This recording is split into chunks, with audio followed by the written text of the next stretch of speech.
అందరికీ నమస్కారం.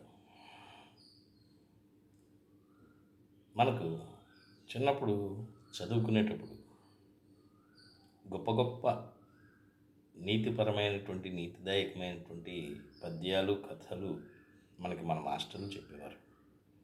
అవి తెలుసో తెలియకో మన మనస్సుల్లోకి, మెదళ్ళలోకి ఎక్కి ఇప్పటికీ వాటిల్లో కొన్ని చెయ్యకూడదు, ఈ మంచి పనులు అనే వాటినే చేయాలి అనేటువంటి లక్షణాలు మనలో ఉండటానికి ముఖ్యమైనటువంటి కారణం ఉపాధ్యాయులు లేదా అప్పటి పాఠ్య పుస్తకాల్లో ఉన్నటువంటి గొప్ప గొప్ప విషయాలు, స్ఫూర్తిదాయకమైనటువంటి విషయాలు. సరే, ఇదంతా ఎందుకు చెప్తున్నాను అంటే మనందరికీ కూడా తేట తెల్లంగా అర్థమయ్యేటువంటి ఒక అంతర్లీనంగా గొప్ప నీతి ఉండేటువంటి విషయం ఉంది. అది ఈ కాలం వాళ్ళకి, అంటే మన తరం వాళ్ళకి బాగా ఉపయోగపడేటువంటిది అని చెప్పచ్చు. సరే, ముందు వినండి, తర్వాత తెలుసుకుంటారు. ఊరి వెలుపల పాడుకోనేరు చెంత, ఊరి వెలుపల పాడుకోనేరు చెంత, మనుజులెవ్వరు మసలని మారుమూల, గుట్ట చాటున లోతైన గోయి త్రవ్వి, పసిడి దాచెను పిసినారి ముసలి ఒకడు,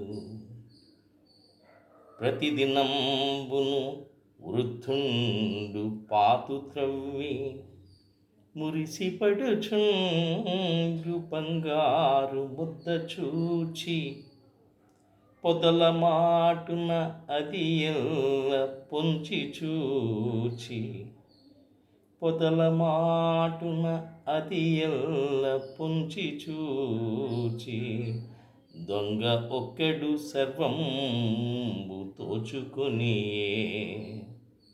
అంతటితో అయిపోయిందా?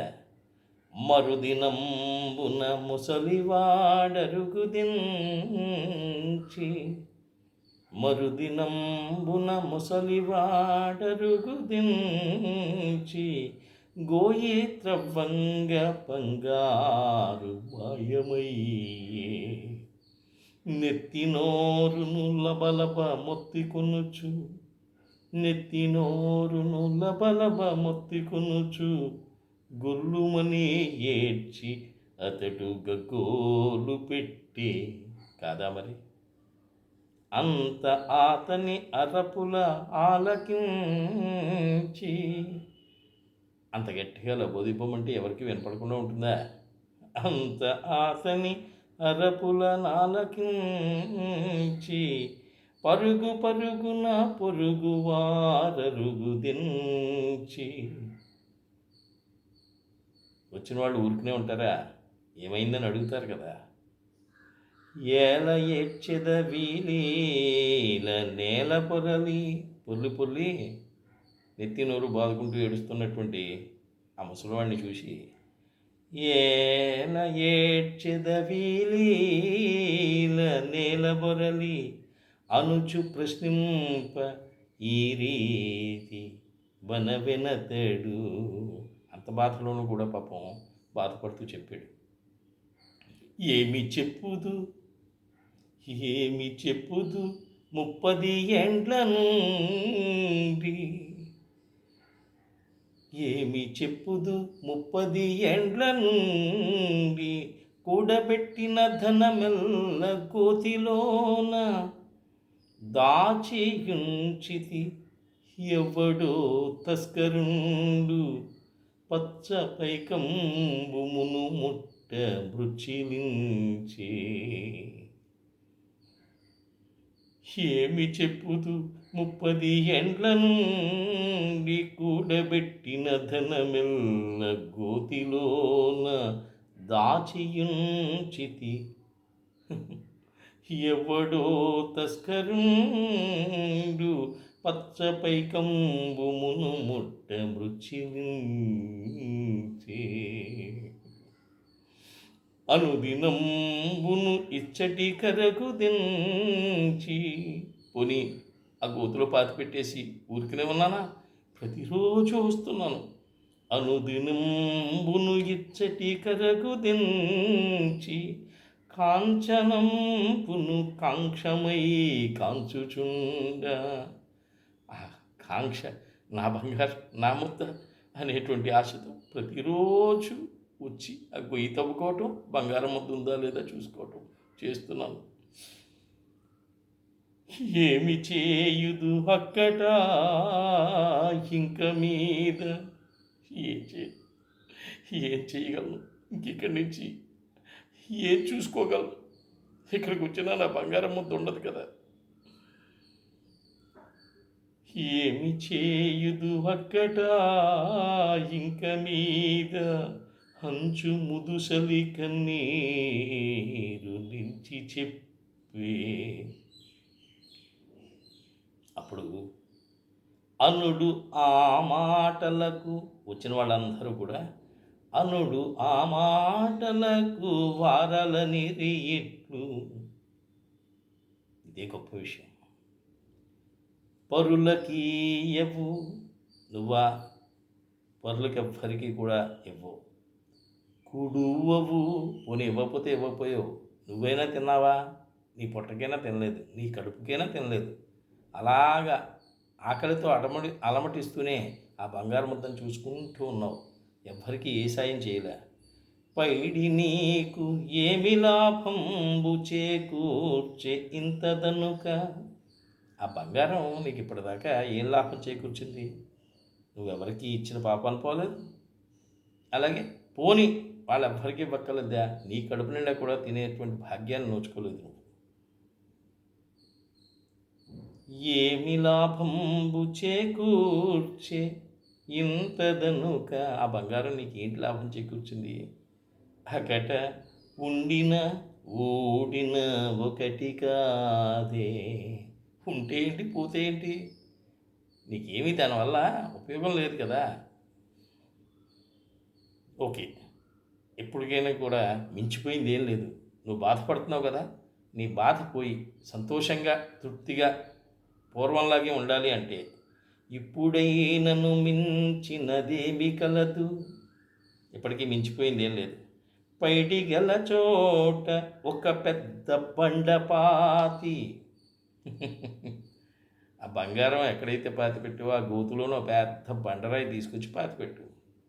కాంచుచుండుము నిత్యంబు కాంక్షతీరా.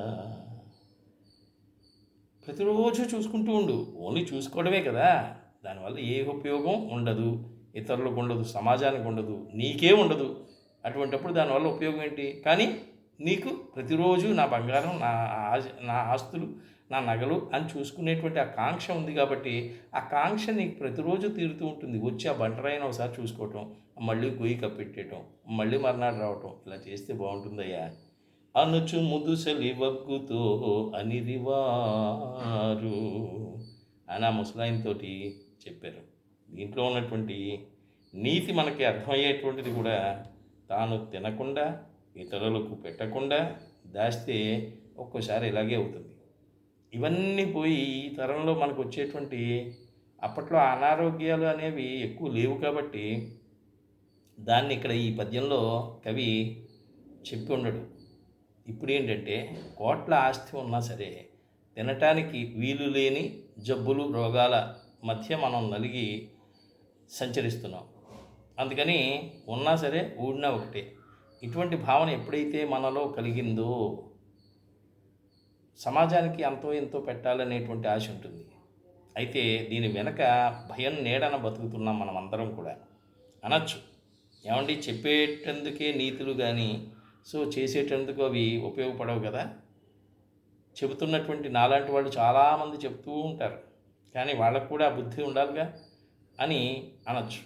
ఇక్కడే బ్రతుకు భయం అనేది ప్రతిరోజు రేపేంటి అనేది తెలియని, ఈ తర్వాత నిమిషం ఏంటో కూడా తెలియని స్థితిలో కూడా మనం రేపు మన దగ్గర ఏమీ లేకపోతే మనల్ని మన పిల్లలు చూస్తారా, మన భార్య చూస్తుందా, లేకపోతే చుట్టుపక్కల వాళ్ళు చూస్తారా, సమాజం చూస్తుందా, ఏమో చూడకపోతే నా పరిస్థితి ఏంటి అనేటువంటి భయం నీడన బతుకుతున్నాం మనం.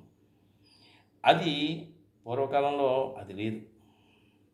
అందరూ సమిష్టి కుటుంబంగా ఉండేవారు, కష్టాల్లోనూ సుఖాల్లోనూ పాలు పంచుకునేవారు.